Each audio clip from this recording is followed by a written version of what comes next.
Hello there, kia ora. April 1st tends to be the time that we see changes from the government towards low income people take effect. So that could be things like an increase in the minimum wage rate, or changes to working for family tax credits, or changes to beneficiary levels, and making sure that those benefit levels are switched up a little bit. And this year was no exception. What was different this year, though, is that the media coverage went from being this is how much better off beneficiaries are going to be to quote, here's how much benefits, comma, working for families increase very matter of factly, because most people understand the fact that under this particular government, beneficiaries and low income earners are not going to be much better off, if at all, with these changes, with the possible exception of Luke Malpass from the Post, who actually said that these particular increases are, quote, the spoonful of sugar to Nicola Willis's fiscal medicine. But at least that's kind of delusional, unlike somebody like David Seymour, who's cold, heartless response to minimum wage increases being so small was often they'll be students, often they'll be a partner who works part time but has a full time breadwinner elsewhere in the household, so I guess they don't count.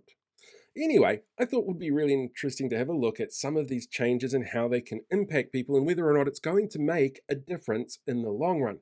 And because there are so many changes and variables that come into play, I had to narrow it down a little bit. For example, this graph here is just the working for families tax credits that are available. And it's based on the number of people that you have in your household, children that you've got, the amount of money that you earn. There's a lot of interesting stuff that goes on there. So to narrow it down, I'm actually going to use some of the demographics from some of my social media sites to get an idea as to how best to frame this particular video. Now, these can't tell me whether or not somebody is single or in a relationship or have kids, but it can tell me an age breakdown and a location breakdown, and those are the ones that I'm using as my guide here. So let's take a quick look at these family tax credits. If you've got one child, for example, and you can't work, so you've got a relatively low income or on a benefit, you'd get an extra $8 a week, which isn't a huge amount, especially if your child is, say, under the age of 3. And depending on what your work circumstances are, you might be able to get a tax credit that goes those full 3 years. It's, like I said, a complicated mess, but $8 a week isn't a huge amount. Let's take nappies as an example. Disposable nappies this time last year costed on average about 30 cents each. This year, they're 50 cents each. So, over 2.5 years, average that kids are wearing nappies, you'd be looking at about 6,000 of those that you'd go through. This time last year, that would have set you back $1,800. This year, that will set you back $3,000 for nappies. Or if you've got older kids, for example, and they need to catch a bus to school, the price increase on that for, say, secondary students in Auckland for one zone, so relatively close, is 65 cents. So it goes up to $1.35, which means in 10 trips per week, that's $6.50, which means per year for 40 weeks of the school year, that's $260 extra that you are paying. But you're still only getting $8 a week, so that leaves $1.50 per week extra, which is not ideal. Clearly not ideal.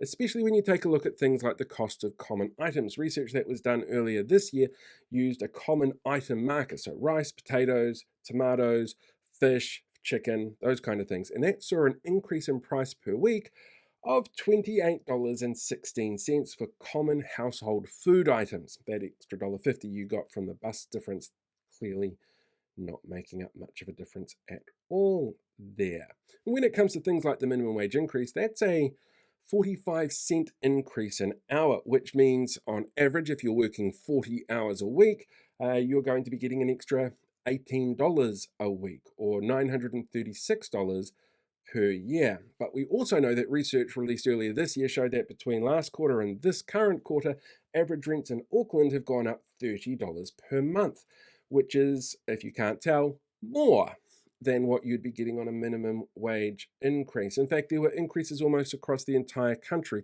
when it came to the price that people were paying for rent. On top of that, you've also got increases in costs for things like power, another amenity that you need to have. This year, we've been told the average increase is going to be just about $3 per week per household. And that still adds up to be quite a bit. Now, each of these changes is going to be different for each individual, of course, and you need to look into what it is that you're eligible for. There's different rates for couples and couples with kids and all that kind of stuff. But the general consensus is that the amount of money that people are getting extra to help who need it the most, because they're the lowest earning income earners, It's not going to cover the increasing costs that are being lumped upon us by a government who told us that they were going to focus on the cost of living crisis and then did things like hide tax reports. That kind of thinking doesn't help people. They tell us that they're going to take the regional fuel tax off fuel in Auckland, for example, but increase the amount that people have to pay for public transport, so it offsets that. All in all, when it comes to the way that people are going to be feeling at the end of this year, whether or not they've got a little bit extra in their hand or they're, breaking even, they're not going to feel like they're in a better position because they haven't had the help from the government, but the cost of everything else is quite clearly continuing to rise. And that's a real concern because it means that the poverty gap gets bigger. And while people argue that the minimum wage increase is designed to try and help increase productivity, people are less inclined to go out and work if they don't see some kind of reward for it. And treating your staff like they're disposable by only giving them tiny little pay rises, that's not a great way to increase that productivity. Overall, the way that this system is set up is really designed at the moment, the way the government is using it, to hold poor people down and keep them there and make sure people on lower incomes can't get into a position with a higher income, which is really, really a horrible way to run a country.